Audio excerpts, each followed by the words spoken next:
सभी को प्रणाम। आप सभी का सुमधुर कीर्तन में एक बार पुनः स्वागत है।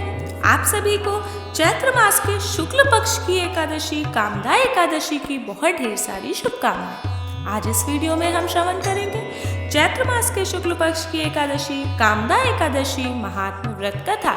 तो आइए श्रवण करते हैं एकादशी व्रत कथा। प्रेम से बोलिए श्री कृष्ण कन्हैया लाल की जय। एकादशी मैया की जय। श्री नारायण भगवान की जय। जगत जननी जगदम्बे मैया की जय। धर्मराज युधिष्ठिर बोले कि हे भगवान, आपको कोटि बार प्रणाम है। मैं आपसे प्रार्थना करता हूँ कि आप कृपा कर चैत्र मास के शुक्ल पक्ष की एकादशी का वर्णन कीजिए। श्री कृष्ण भगवान बोले कि हे राजन, आप एक पुरानी कथा सुनिए जिसको वशिष्ठ जी ने राजा दिलीप से कही थी। राजा दिलीप ने पूछा था कि हे गुरुदेव, चैत्र मास के शुक्ल पक्ष की एकादशी का क्या नाम है? इसमें किस देवता की पूजा होती है तथा इसकी विधि क्या है? सो सब आप कृपा पूर्वक कहिए। महर्षि वशिष्ठ जी बोले, हे राजन, चैत्र मास के शुक्ल पक्ष की एकादशी का नाम कामदा है। यह पापों को नष्ट कर देती है, जैसे अग्नि सूखे काठ आदि को जलाकर नष्ट कर देती है। वैसे ही कामदा एकादशी के पुण्य के प्रभाव से पाप नष्ट हो जाते हैं और पुत्र की प्राप्ति होती है। इसके व्रत से कुयोनि छूट जाती है और अंत में स्वर्ग की प्राप्ति होती है। अब मैं इसका महात्म्य कहता हूँ, ध्यान पूर्वक सुनो। प्राचीन काल में एक भोगीपुर नामक नगर था।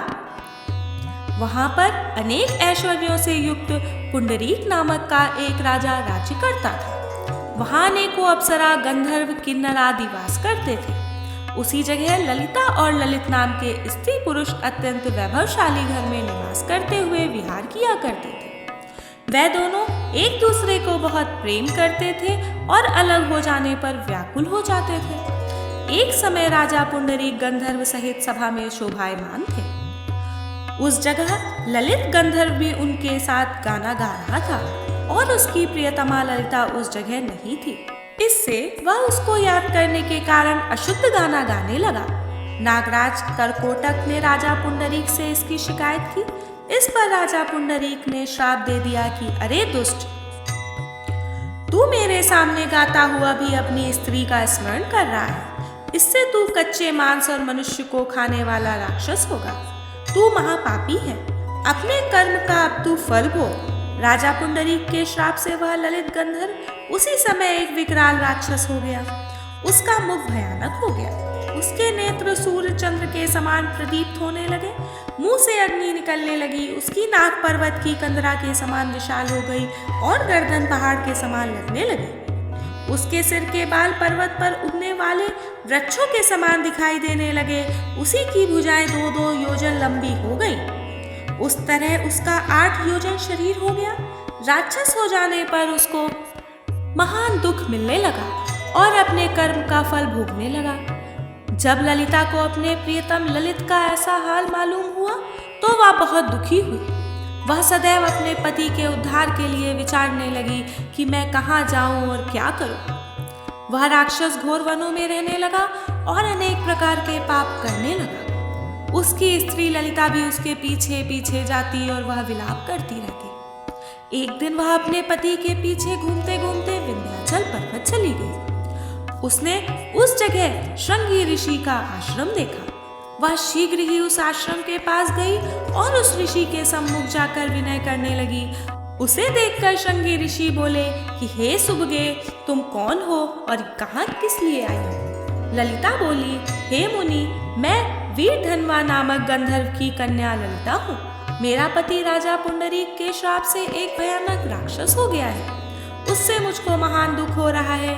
आप उसे राक्षस योनि से छूटने का कोई श्रेष्ठ उपाय बतलाइए।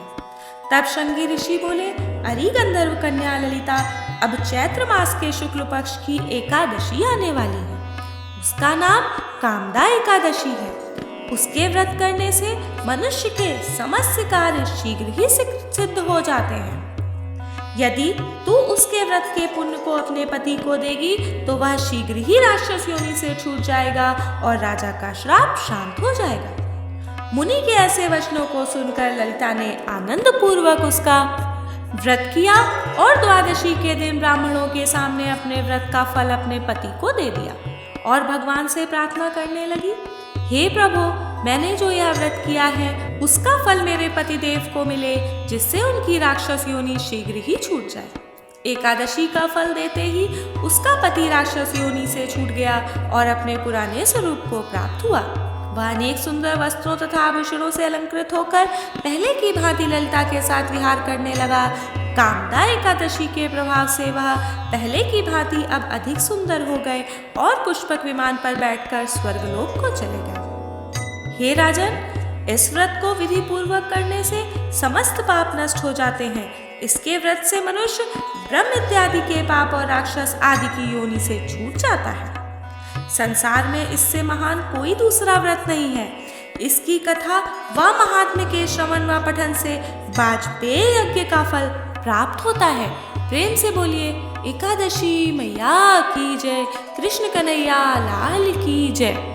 इस वीडियो को अधिक से अधिक शेयर करिएगा, जिससे इस एकादशी की कथा को श्रवण करने का फल अधिक से अधिक लोगों को प्राप्त हो सके। और हमारे चैनल सुमधुर से जुड़ने के लिए आप सभी को कोटि कोटि धन्यवाद, कोटि कोटि प्रणाम। वीडियो को लाइक करिएगा, शेयर करिएगा।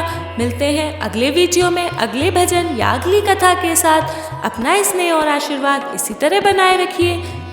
थैंक्स फॉर वॉचिंग सुमधुर कीर्तन। आप सभी को जय माता दी।